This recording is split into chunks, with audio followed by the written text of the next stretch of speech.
Shin me yasa raƙumi yake cin maciji? Akwai wata cuta da take kama raƙuma mai suna HIM.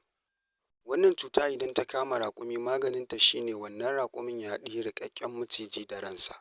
Bayan raƙumin ya haɗiyi macijin sai ya kamu da tsananin ƙishirwa, a inda da zarar ya samu ruwa sai ya riƙa shan ruwan fiye da yadda ya saba, wato fiye da galan 20 a lokaci ɗaya.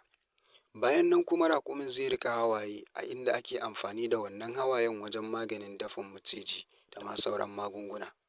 Wannan al'ada ta samo asali ne daga ƙasar Somaliya, Ethiopia da wasu ƙasashen Larabawa masu yawan raƙuma.